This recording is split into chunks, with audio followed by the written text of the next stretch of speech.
Welcome to the SupWith podcast. Your host, Dillin Russell, what's up, baby? Yeah. We got Frozen for a little bit. Not the movie, but Wicked 2 is coming out next week, dog. You going to see it? Yeah, no, not at all. You're not into the Wizard of the Oz? I'm into like getting sucked up into a fucking tornado. I don't watch Wicked. Wasn't that like a musical? Well, yeah, it's a musical movie, but it's the pre-Wizard of the Oz. It's got a lot of cool, lore behind it. When I watch it, everybody watches it a little bit differently. Like the storyline, you feel like you're in this dystopian nightmare, and people are like, this is Trump is the guy behind the mirror. Oh no, it's Oz. But when I watched it, I felt like not Trump, but RFK Jr. was, I think, Griselda, whatever the green lady. I felt like RFK Jr. was the main character, and he's fighting against this world where it's just like everything is a lie, and you're trying to expose to them like everything is a lie and is corrupt from the top down. Can't you guys please wake up and hear the wake-up call? And he's being ignored, like the main character in Wicked. So I see it that way, but everybody else sees it. Like, it's up to your interpretation of who your hero is fighting against this kind of dystopian nightmare that is what your reality. So No, I didn't see the movie, right? well, the people at home might have seen Wicked, or they're gonna go see it by the time this comes out. Hopefully before the show comes out, because we take forever to edit, guys. But if you're not into Wicked, maybe you're into Marjorie Taylor Greene. She is Trump's favorite Republican or rhino to throw into the bus lately. Yeah, I'm gonna get a new hat. Yeah, brand new hat. Marjorie Taylor Greene hat. MTG. That's why he's not wearing a Trump hat today, guys. Nope. Getting his head ready For a brand new hat. to say goodbye to this camo Trump hat. Who's gonna make the purchasing power go farther, and who's gonna release the Epstein files, and who's gonna make the food healthy, and who's gonna boot out every motherfucker that don't belong here, actually boot them out, and who's gonna stop giving foreign aid to everybody. So you're gonna vote for John Fetterman, I hear. No. No, I was just joking about that. But yeah. My thoughts on Fetterman. I like Fetterman. He's it only took and stroke to get him to make sense. But He's my favorite Democrat. Yeah. I still not prefer him, but if I had to choose for a Democrat to run my state, I'm like, all right, throw me a Fetterman. Yeah, he's all right. I like him. Did I even tell you what happened with him the other day? He collapsed. Yeah, he had some sort of health issue. Yeah, he had a heart. I forget what the fuck they call it, but he had something going on with his heart. What if it was the CIA? That like they just beaming him with rays. Oh, you shouldn't be effing with the DNC, baby. Well, so here's a little inside scoop that I was hearing. So he just did an interview not too long ago talking about hate mail from the left and hate mail from the right. So the right seems to have some somewhat vulgar names for him, some disgruntled words for him, but the left is telling him like the stroke should have took you out, you can go kill yourself. That's what I'm talking about. The left goes so far. Just fucking say what you gotta say, but like, why do we gotta descend into that? Yeah. You can't come up with a good name on the fly? It's because, you know what it is? I think I got a theory about that. It's because they've been policing their own words for too long. So they got no witty comebacks, no good names to call. They just devolve into fucking die. Just go die. Yeah. And we're like, we never stopped saying the words you told us that we couldn't say. So we just got them in the back burner. Fucking frag. I mean, fuck you, you piece of shit. Yeah, we could still say retard. And Yeah. well, I would call that guy an R word, but you know what? I'm just gonna tell him to terminate instead. They've stifled their own words, so they don't even have good enough language to portray ideas. Like they just immediately seethe and evolve into fucking die, you piece of fucking die. I hate you, you meanie. And that's why conservatives and moderates are just way more funny than these far left liberals. Yeah. I gotta say, I see it at the open mic all the time, and it's just the far left. They do their Trump jokes and their woke stuff, and I'm just like, glad you got out of the house. That's great. Yeah. Can't wait for the next guy to go up. My favorite, and Thomas Massey. Have you heard of this guy? He's amazing. He's not a traditional Republican. Trump likes to hold him and call him a rhino. He's Republican in name only. Sort of, but not how people would normally go and say, oh, so he's actually a Democrat pretending to be a Republican. No, he's a libertarian that leans heavily conservative. Yeah. He's voted on more conservative bills than Lindsey Graham. If you're going to call anybody a rhino, it's definitely that guy. And he's best buddies with him. So, yeah. Thomas Massey, he is full-blown make America healthy again, regenerative agriculture, the corporate influence out of politics, and not spending more money than we have. That's why he's not voting on the one big beautiful bill. Not because it doesn't have beautiful parts to it. It just shouldn't be $5 trillion or however much it is. Let's cut some fat. What happened to Doge? Thomas Massey is the ultimate Doge guy. And I can see Thomas Massey running for president and having Musk back him, because there's a lot to agree on there. If you really care about trimming the government, trimming the fat, Musk and Massey has to have a conversation. I like Marjorie Taylor Greene too. I don't know enough about her. If 2028 has Marjorie, Massey, and JD Vance, and let's even throw in Trump, third term, the king. All four of them are running. Where do you go? Oh, I don't know, man. I like JD, but I don't know. Not enough. For me personally, I think I gotta see how the rest of this shit pans out. Like the next 3 years, how it's gonna pan out. Because so far, I'm happy with most of it, but he didn't have a good week this week. B thing, everything else. We'll get into that later, but I don't know. I'm voting for the person who's gonna expand, implement policies to expressing power. Yeah, that's the most important thing. Other things are important, but in the priority of things, I need to eat, baby. Yeah, I need to eat, and I need. I want my American dream back. I would like to buy a house one day, and the way it's going, don't matter how hard I work, it doesn't seem like I'm gonna be able to. A lot of people feel that way. Yeah, if I was making what I made now 10 years ago, I could probably buy a house in 10 years where, moving into the direction where it's like, I'm getting close and then it's impossible. I'm getting close and then it's impossible. Bro, it's getting pulled out right from beneath you. Yeah. Things get more expensive. You have to pull out debt, and then your debt to income ratio, you can't buy a house anymore. So right. It's crazy. Right.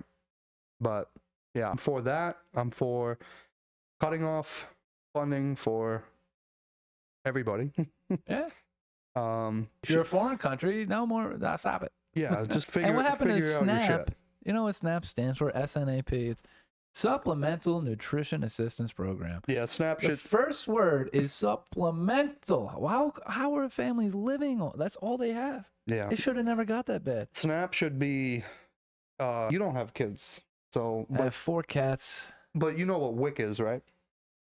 Yeah. Should definitely be WIC, and there should be stipulations on getting it. This is gonna sound harsh, but I think that whether you're immigrating the legal way or illegally, you gotta fuck out of here. But even if you're coming here legally, you don't get it. We need to import, and that's not a harsh stand. A lot of countries won't even take you unless you have a college degree. So I'm doing you the favor of coming in, but you got to put it into the system before you can get it.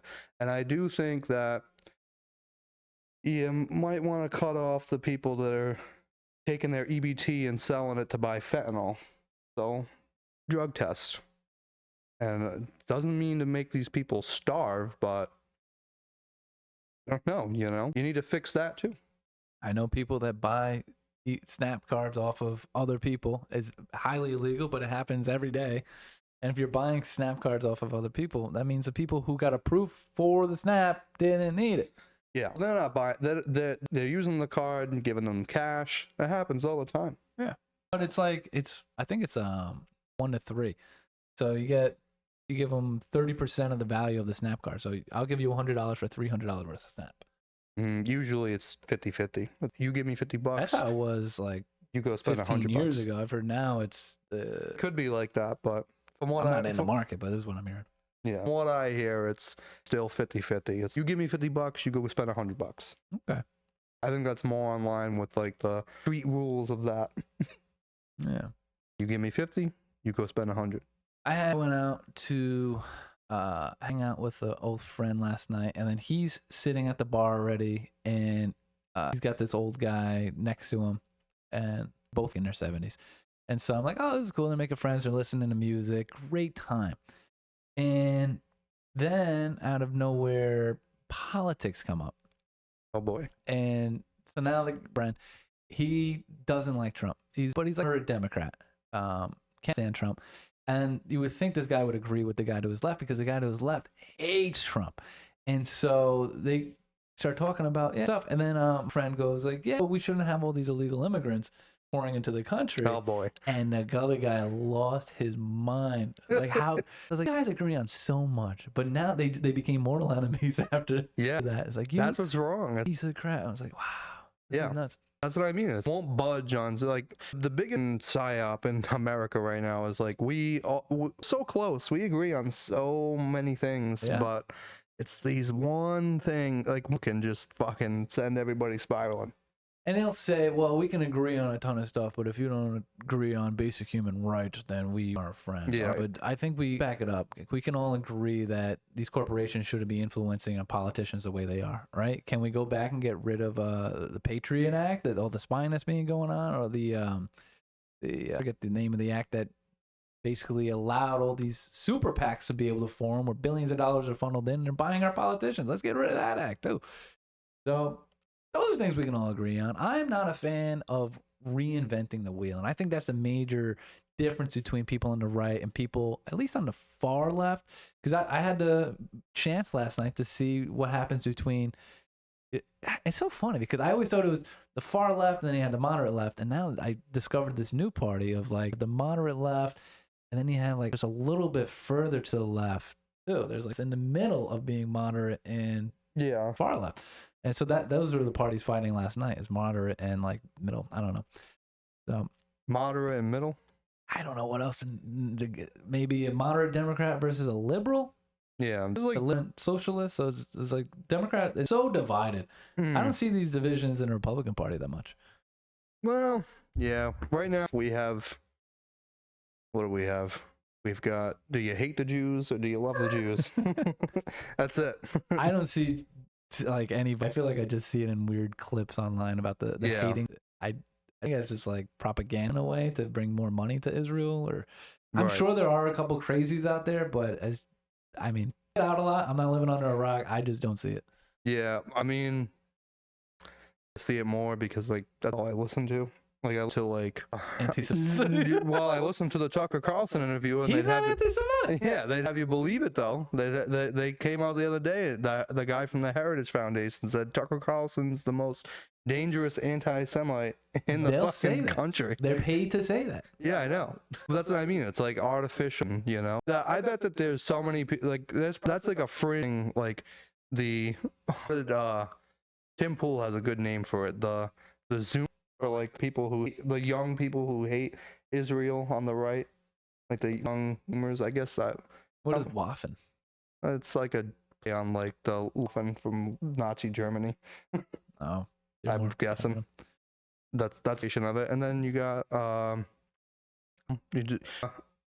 Heritage versus the Zoomer Waffen, and then you got all the people who voted for Trump in the middle that are just like just want to fucking eat and how or what just deliver it. But on that note, don't take it because nothing's for free. Yeah, I can see that. I know people who are just like they lump so much, no matter what. If they ran for a third term, they vote for him, kind of thing. And then I know these Republicans that are.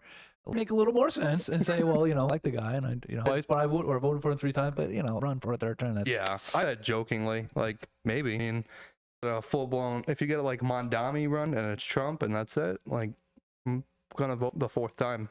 Sorry. I don't know. It'd have to be a very special circumstance, but I don't think They'd I'd have to even be want like to a vote that, at that point. Because if it came to that, it's like, well, do I even want to be in America? If right. then that means we're just gonna go against everything Yeah, America was. right. There'd have to be like a war going on. Yeah, Which is what I think some people are trying to get going. that's how I felt last night. And I'll tell you about an event I went to on Thursday. But last night, too, to finish up with these guys, I was playing devil's advocate because he's trying to like who voted for and stuff. Like, oh, I really love Mamdani, and I'm glad he won. He's like, that's the guy, and he got so pissed. He's like, "You want socialism?" And what'd you do? He was like, No, fucking follow through with it, man. "Oh, did you?" Yeah. I was like, well, no, I just think I'm not a fan of assault weapons. And so I leaned into that and I said, I think we should get rid of assault weapons. And that's why I voted for Kamala Harris. He's like, she never said that. I'll give you $100 right now. Look in your Google. Look at it right now. So I do it. You trolled the shit out of him. I was like, I swear she said it. And so, oh, look, wants to ban the assault ban. He's like, I've never seen somebody switch up so quick. He's like, well, assault weapons should be banned. I was like, you just said she never said that, and you'd give me $100 to prove that she did it. And now it's okay. That's good. Because telling me how much he loves guns, have access to these stuff, and I'm like, okay, well, yeah, they should. It was so funny. I know he was drinking a little bit, but he wasn't blacked out. Just so quick, and that was my first time really doing the devil's advocate kind of thing. I voted for Kamala Harris. I want to go and I should go do that to like one of my uncles. Be like, yeah, I voted for Kamala Harris. Mondami, you see that? It's a good thing. Yeah, just get have them argue. Just do that at Thanksgiving. Then you push them more to the right that way. Yeah, instead like, of coming from the right and be like, no, come here. Then they just further to the left. So see how far to the left you are. Well, that's what's been happening in the country for so long. Like, bro, Trump is a Democrat. If you like in all aspects, like if you go back 20 years ago, that dude's a Democrat. Yeah, that's somebody in his cabinet too. I mean, Democrat, RFK Jr., Democrat. Yeah, Jay Bhattacharya, McCarry, name it. These people, Donald Trump himself, and then they'll say, "Well, no, that was just a lie. He did that to get clout in New York City." I'm like, "What are you him talking on these old podcast shows before podcasts?" We've been letting the left play that game in the country for so long that it's pulled us all the way to the left. That's why I think, like, people might like half the shit that Nick Fuentes says, but I think it's funny, and I think that like because kind of like he's saying it fucked up way. But I think that the more you have that message going out there, you're pulling people to the right further. But there's people that like don't want all of that, you know? It's a public service. I'm gonna stand on what I'm saying.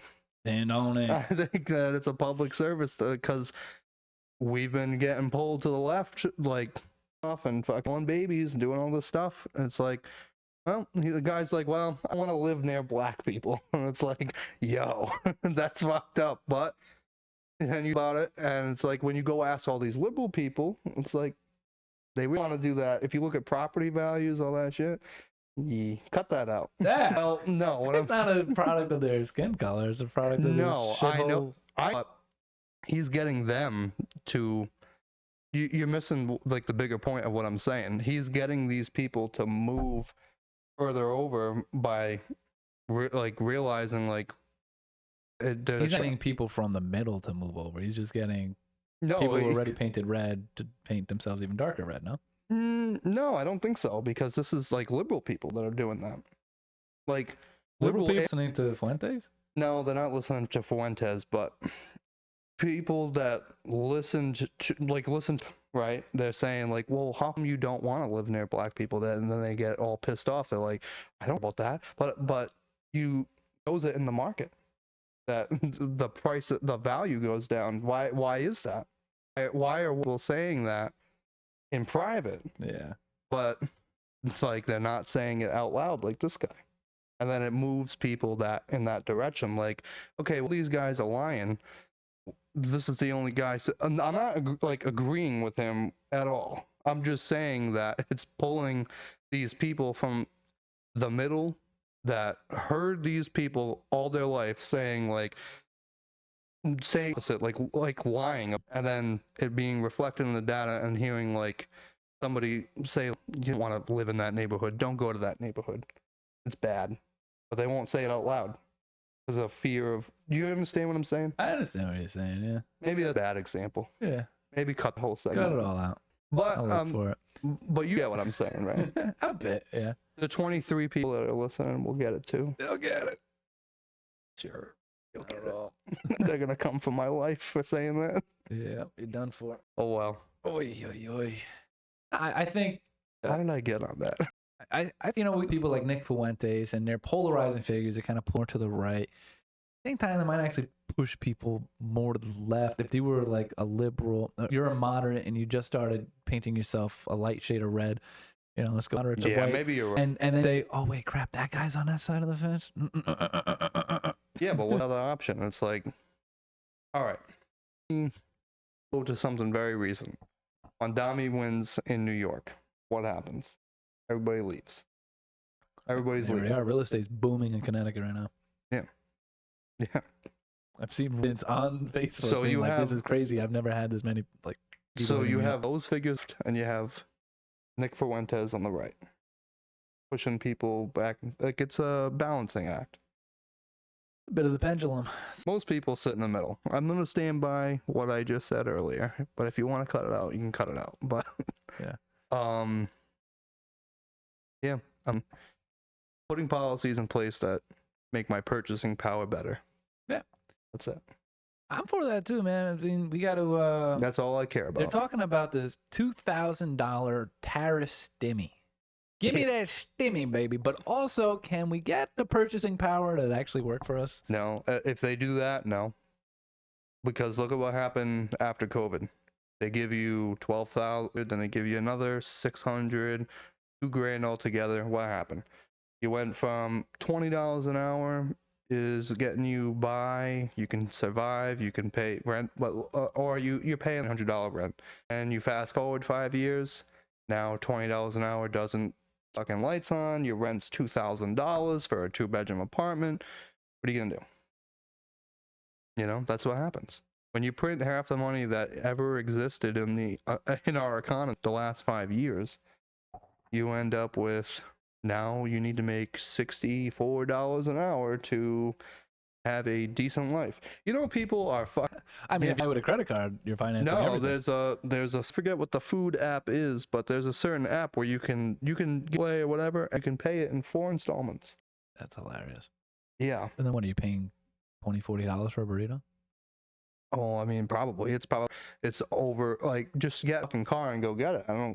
I mean, like, I understand like a city, like if you like New York or whatever, dude. You live anywhere that's not like a gigantic metropolitan area, get the fuck in the car and go get the food. I don't think I would invest in that app. No. Honestly. I mean, if you go to a position where you need to finance a burrito, Yeah, you shouldn't get the burrito. good investment risk. I mean, But though, like they were talking on Tim Pool. They were saying like these people than us, right? Everybody that can vote that's younger than us from that age demographic, they're not gonna be able to buy a house. They're in debt, so they're going for these little pleasures like, well, I'm never gonna own, I'm never gonna be able to own anything, so I'm gonna get the burrito today because what is it? Even if I gotta pay it in 4 installments, I'm gonna get that Starbucks coffee. I'm gonna get that burrito. yep. And You're it's gonna go like- hit the cannabis store. You're gonna get Yeah. the Starbucks thing. We're gonna couch surf. We're gonna have 10 people stacked in a house, and only one person's on the lease, and that's it. You're gonna get the good mac and cheese with the spirals. Yeah, with the spirals, the Velveeta, Mm-hmm. nuke it for. I was thinking we could do this thing. We're coming up to the half-hour mark. We'll start a topic, but we halfway through it and say, if you guys, this has been fun. If you guys want to hear the second half, please tune into the rest of it, and then we'll have the second half. Because then instead of a whole hour, we might get in the algorithm better if we do 2. You want to do? Yeah. 2 videos. All right. So if you want to announce it, Whatever. all right. Well, hold on, let's get halfway through a thing. Are And then we? I'll cut all this out. Where are we? We could talk about Atlas and the Aurora, maybe. What would be which? We almost died. Like if, Oh yeah, and there's something I really want to tell you about this, but we just ran out of time. yeah.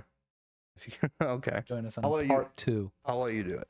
All right. Because you like an idea and you have what you want it to be. I don't know what the surprise is. And the surprise is nothing. We told you. Welcome to this part 2. If you like this half of the podcast and you want to tune in to the Tucker Carlson, Nick Fuentes interview and takes on, we did that already. If you want to learn about the Civil War, I could do I know a little bit Yeah. about the Susie Wiles and Stephanie Spear. Oh yeah. I I'm a color, and I love living next to black people. No. I could have done that. Reverse the devil thing to that guy. Yeah. How do you I was feel playing about- dead the whole time. Yeah. So, real quick, I'll move on to another topic, but I want to tell you about this old racist guy too over the weekend, and he kept saying this old saying. I'm sure everybody here has heard about it. If it's yellow, let it mellow. If it's brown, stay away from my daughter. Yeah. Or in Central Falls, it wasn't over well. Holy shit. We had to leave. No, so one more topic, and we're going to have to switch into part 2 of the episode. So I want to start talking about Susie Wiles. Susie Wiles is Trump's right-hand girl. She ran the campaign, and she's chief of staff, basically. She's running the entire cabinet. She's the go-to person if you want to get to Trump. They're saying that she, due to her past as a lobbyist and all these big pharma companies, that she is stunting the growth of the Maha movement. And these voices have come out that have, I suppose, some weight to it, frivolous, but I feel like they are mostly relying on the history part there. But then it gets a little more technical. I don't have it all up here. They're seeing some of the votes that she's doing, as conversations that she's having, that she is potentially stunting the growth of the Maha movement. And now that is really tough because you have Trump, who I believe loves Maha. And you got RFK Jr. that loves Maha. They want to make America healthy again. And then you have somebody in the middle who is Trump's best friend and the person that RFK basically has to report to. I mean, this is Trump put charge of the cabinet, basically, if you think about it that way. And so now, if she's stunting the growth of Mahan, and you're looking at certain firings that have been going on in HHS and CDC and NIH, it's like we can't really get Mahan done if we keep getting, we get one step front and 2 steps back. Do we really want to do this or not, guys? So then it gets even deeper, and we'll get into that in part 2.